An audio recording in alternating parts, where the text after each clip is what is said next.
Hi, this is Lisa, and you are listening to I Love That Movie. This podcast is for movie lovers. It's not an unbiased opinion, it's not a straightforward review, it's just a couple people talking about a movie that they love. The format is each week I have a guest, and that guest and I discuss a movie that they love, something they're obsessed with, something they connect with. We'll talk about the plot, the director, and the actors, but we'll also talk about the personal connection my guest has with that movie. So if that sounds like something you want to listen to, keep listening.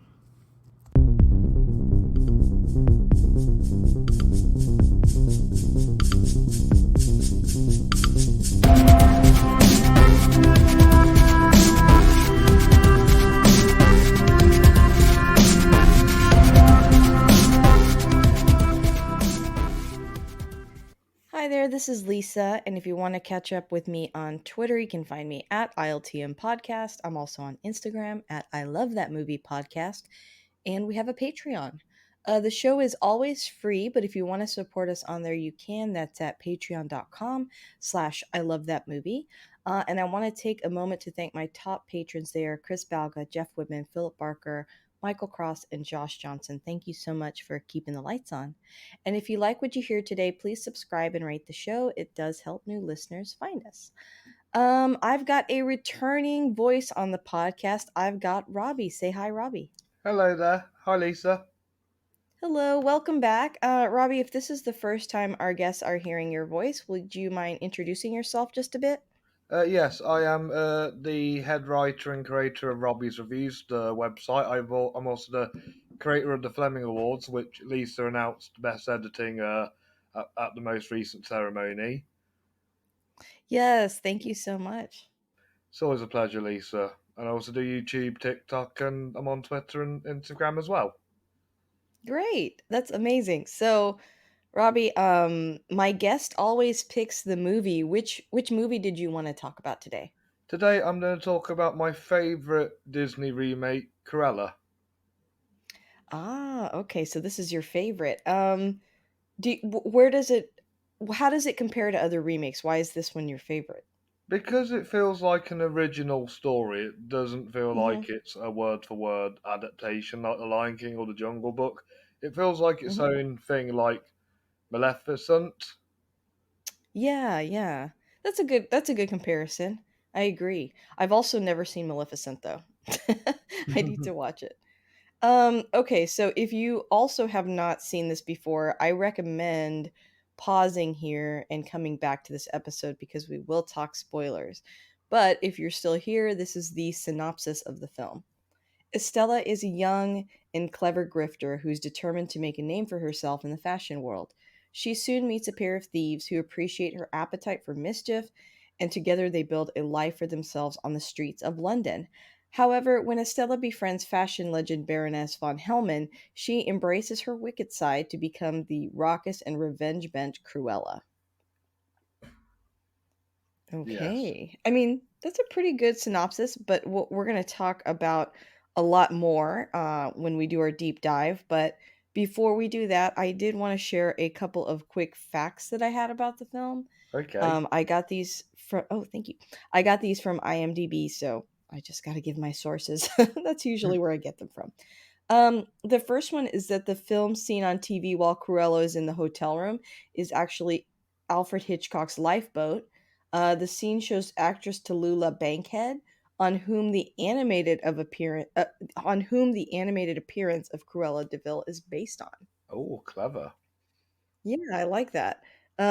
Also along that lines, costume designer Jenny Beavan, whom Gillespie hired after seeing her work on Mad Max Fury Road, created 277 costumes for the principal cast, including, this is crazy to me, 47 outfits for Cruella.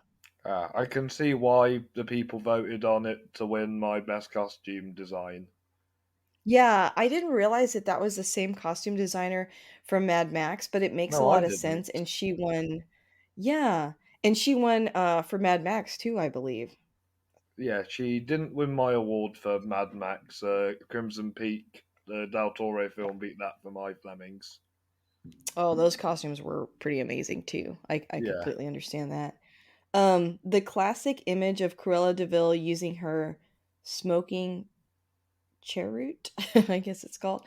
That element is missing from this version because Disney has banned actors from being shown smoking since 2007. I didn't It even wasn't. realize that. It wasn't really needed anyway. That's true. And like, I don't know. I mean, that seems like such an easy thing to ban and we don't really notice and I didn't even really remember that she smoked something. So, yeah, I agree. It's not really needed. Yeah, yeah, Um so this movie has a pretty big cast. We've got Emma Thompson as the Baroness, Emma Stone as Estella, yes. Paul Walter Hauser as Horace, and Joel He, Fry he- as he's my Jasper. favourite in this film, Paul Walter Hauser. I know he's a very charming Horace. He is. I He was is. surprised to see. He Oh, go he ahead, go was ahead. he was influenced by Bob Hoskins in Hook. Oh, I like that. That's cute. Yeah, I can definitely see that inspiration. yeah, definitely, definitely. Plus, he does do the British accent like spot on. I was gonna ask you about that. There's a few people in this movie doing British accents, and I wondered how you felt about them. Well, I've seen Emma Stone already do a British accent before in The Favourite, and I think she is one of the many female actresses who can pull it off flawlessly. Oh, nice. Okay. Okay, so it doesn't sound like fake or anything. No, But I guess like there's plenty of British actors that do American accents that I never think sound bad. But I just feel like Americans tend to have a harder time doing British accents than the other way around. At least it seems yeah, like it to yeah, me. definitely, definitely.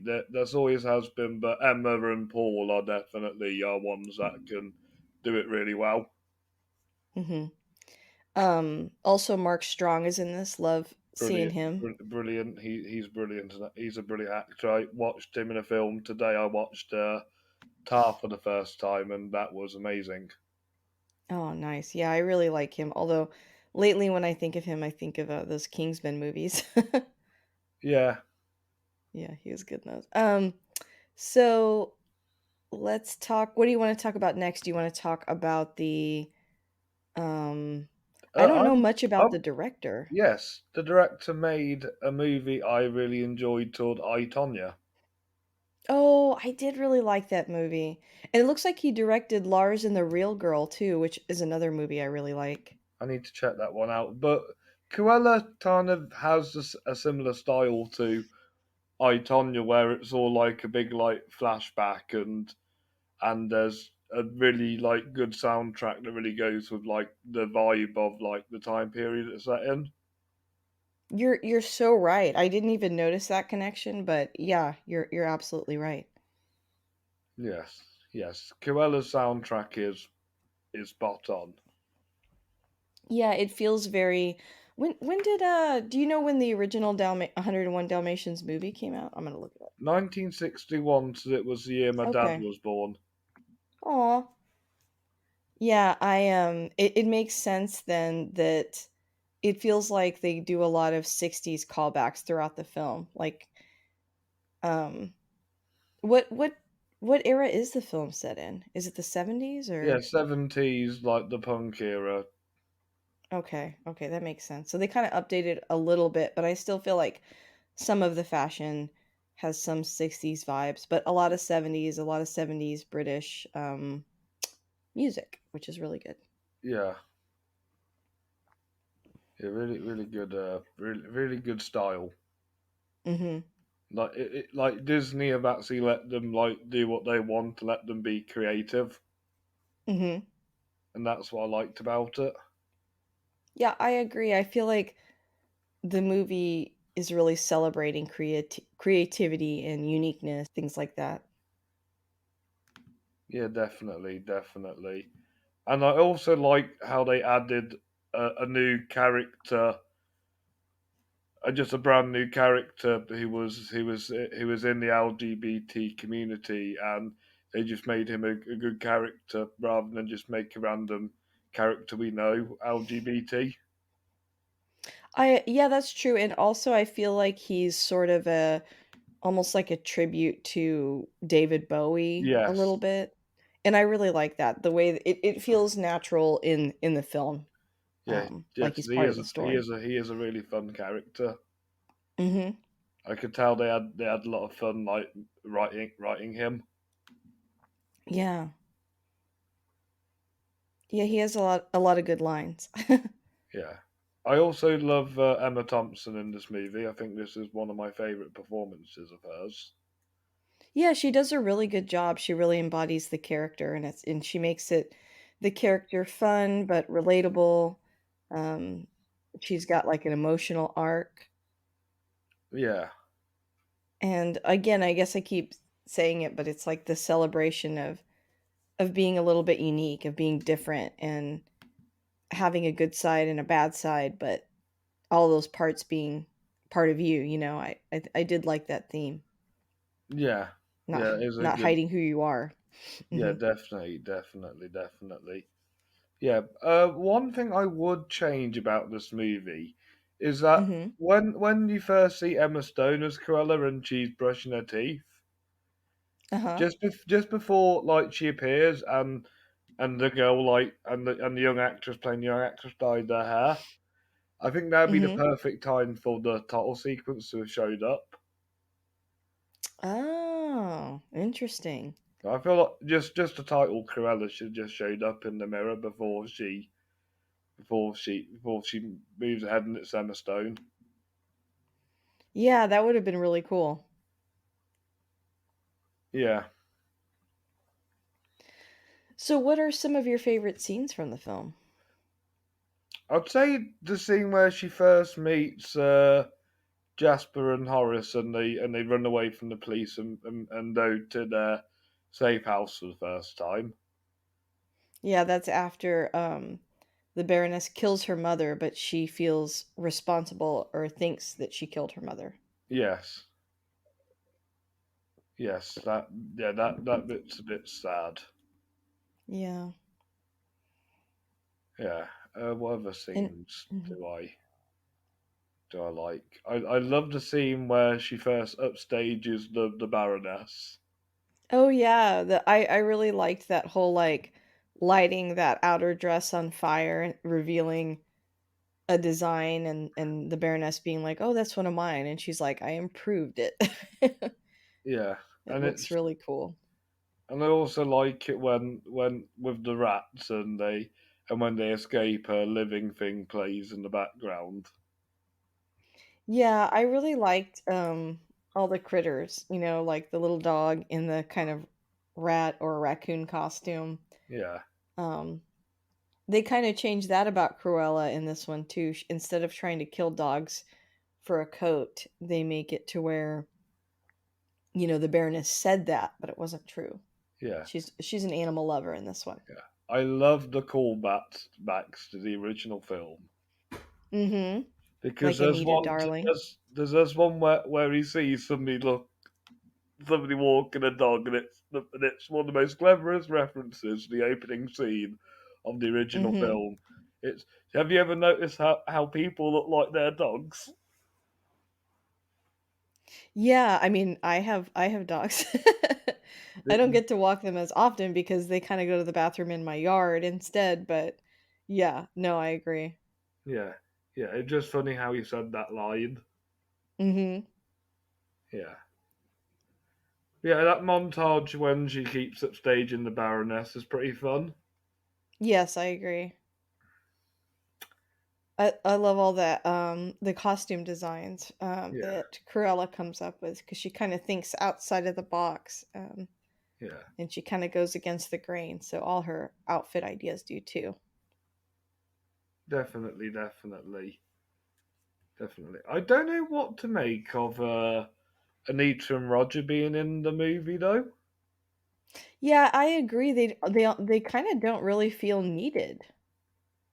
Yeah, But I guess in 101 Dalmatians, because this is sort of like, I mean, it's a retelling and it almost feels a little bit like a prequel. yeah, Because by the time we meet Cruella in 101 Dalmatians, she's rich and all that.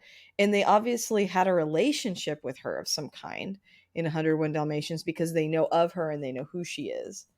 So I guess that's why they're in this movie. But I kind of agree. I almost feel like they didn't really need to be. Yeah, I'd say Anita was needed more than Roger Yeah, yeah. because Roger In wasn't fact, a I don't lawyer; he even was a really. songwriter. Oh, that's true. I didn't even remember Roger being in the movie. So that tells you, you know, my memory. Yeah, yeah. Joel Fry played Jasper's great. He's really funny. Yeah, I like Joel Fry. I've seen him in a lot of stuff, and he's just very like I don't 'Cause I've know. seen him He's play I like his serious in personality. Game of Thrones. I've seen him play comedy in this yesterday and Love Wedding Repeat. And when he's in the comedy roles, he really goes for it. He just Hmm. naturally comes off as really funny. Yes, I agree. I'm realizing that to me, when I say the original, I'm thinking of the cartoon.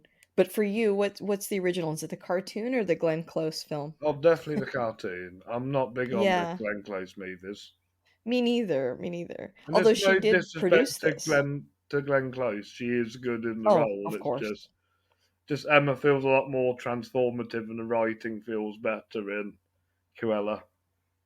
I agree. And I think that well, I read that Glenn Close produced Cruella, so that's kind of interesting. Yeah. Um but yeah, I feel the same way. No disrespect to Glenn Close, but I watched this movie, the original, over and over and over and over as a kid. So to me that's the original. You know. Yes, definitely I the like the original. style. Mhm. I like the style of the animation. I like the character designs.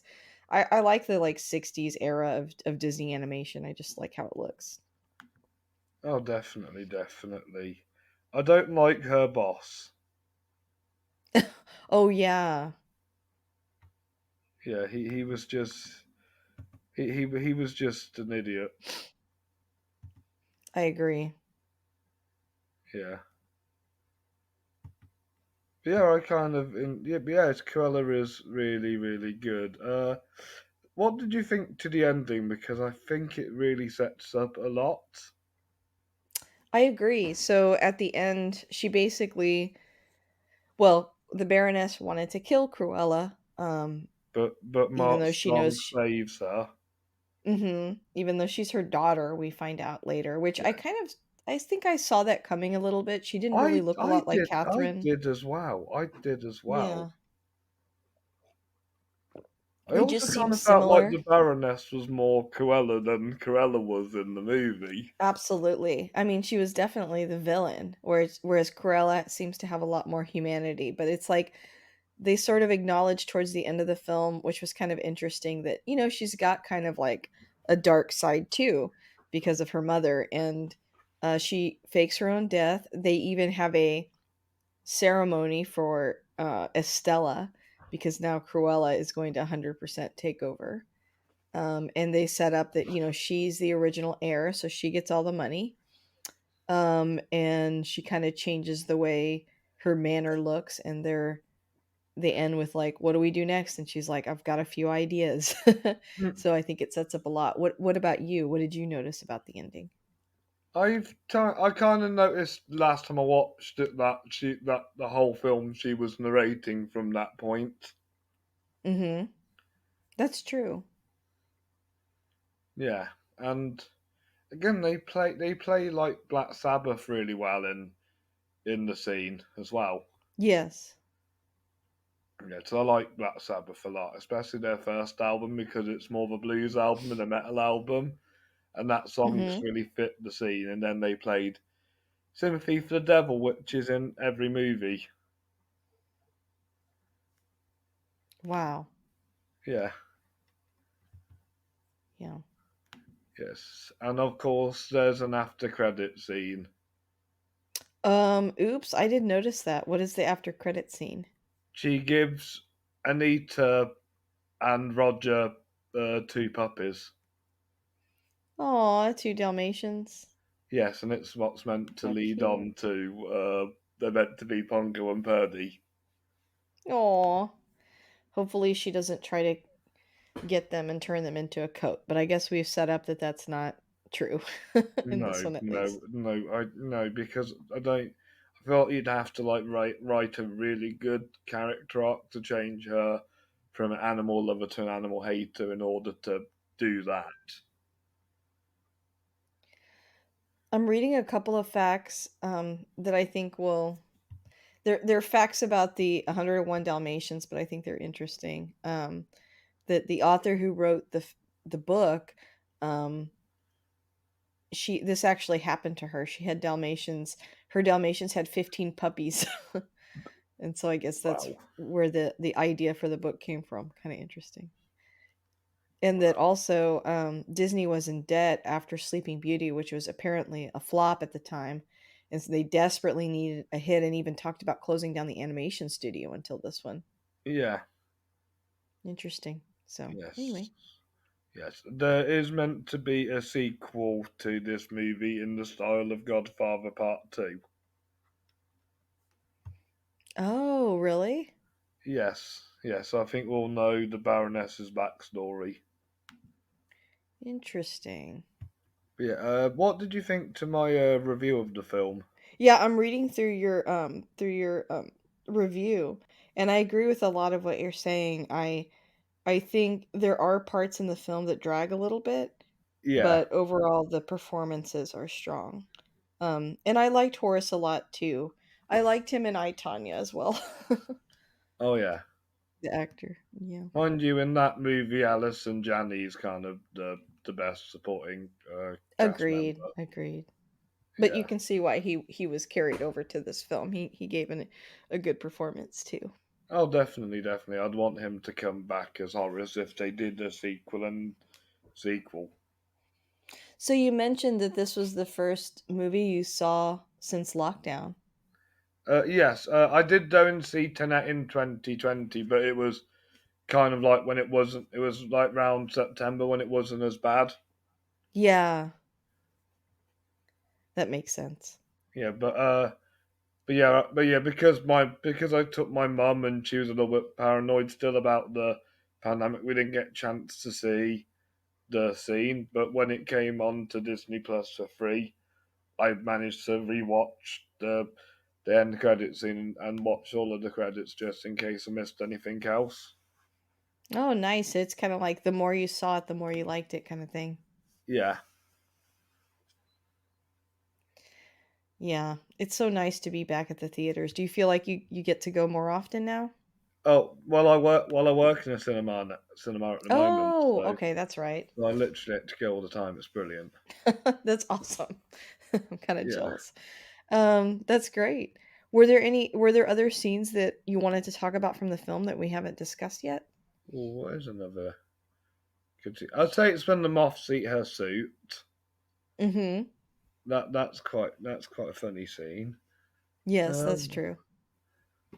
I also like the intro bit where she keeps like getting like bullied at school and like Mhm. kicking the bullies and getting sent to the headmaster. I don't know why that's quite like a funny introduction.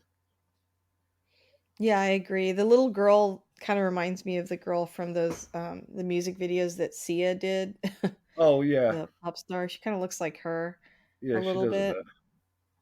And it also kind of reminds me of this music video I saw a long time ago. I'm trying to remember the artist's name, but she did a song about being bullied as a kid, and it reminds me a lot of this. But I'll think of Yeah, it later. I can't remember the pop star's name. It was a British pop star, probably a decade ago, but I don't know.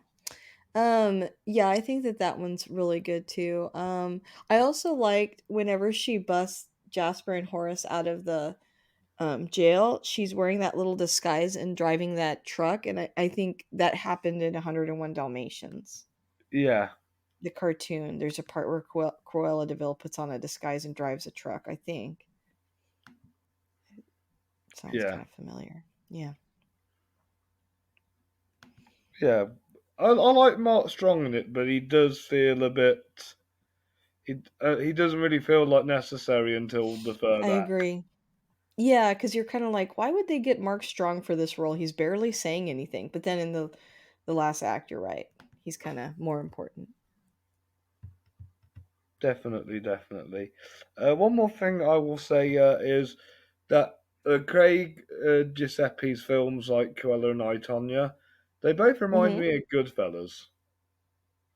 Yeah, they've got those, like, fast cut sequences, and, they're kind of flashy and a lot of, monologues, or what do you call it? Narration, like you Yeah, said earlier. narration.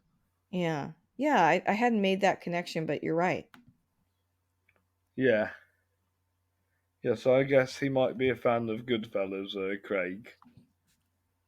Yeah, it's kinda like a female caper or whatever with Cruella and her gang. Yeah. But yeah, I think that's about it. It really. I can't Okay. think of anything else apart from, as well as the best costume design. It also won my best hair and makeup award as well. Yeah, I think they did a good job of making, Emma's version of Cruella, like, similar enough to the original, but also Yeah. kinda cool and modern, but at times her white makeup is almost like, old royalty looking, like, just a lot of interesting aesthetics kinda I tied into also one I thing. also like the fact they made her a more sympathetic character. Yeah, yeah, she has her kinda evil side, but they made it a little more punk rock than evil. It's just, like, alternative, you know? And that by the end, she kind of embraces, like, the good and bad side of herself. It's kinda different and interesting. Yeah. Totally Yeah, agree. yeah. Production values are incredible, and performances are good. And I know I said it's a good screenplay, but it could have been better. There were times, if I'm honest, at the beginning when they tell her origin story, it felt a little rushed and a little odd to me, like, I couldn't help, I don't know why, but I was insulting, like, or inserting, like, actual logic into it. Like, I was like, "I feel like a little girl wouldn't run away and then join a gang." Like, that sounds almost like Oliver Twist, Yes, like, or something, like it's set further in the past than what could be done in the '70s, but, so that was probably my only complaint. I like the stuff with the Baroness and her being her mother and things like that. I almost felt like the more the movie went on, the better it got. yes, definitely, definitely. It's a movie that Yeah. gets some better, but even though I've only given it a 4 instead of a 5, it's still a movie I like watching a lot. I remember when it came out, I was surprised by the amount of people that I knew that were, like, rushing to make Cruella outfits and really resonated with the film, so I thought, "Oh, okay, so I'm finally gonna sit down and watch this then since you picked it." Yeah, Um, well, I guess that brings me to my last couple of questions for you then. Why do you like this movie so much? What kept you coming back to watch it? it's fun and it's entertaining. It's got a nice, strong female character, and the villain she's up against is another woman, and I feel like it's a really strong, strong kind of women led movie, as well as a movie on its own right. I love the costume designs. I love how 70s London looks, and Mhm. Emma Stone just steals the show. Cool. Well, how would you, like, if you were pitching this movie to someone that hasn't seen it before, what would you say? I'd say if you like 101 Dalmatians, this is probably the best live action version that's related to the story. Yeah, I have to agree with you there. Well, Robbie, thank you so much for coming on the show. Yes, yes. Thank you very much, Lisa. Always a pleasure to come on, and I'm happy to talk with you about movies again soon. Absolutely. Thank you.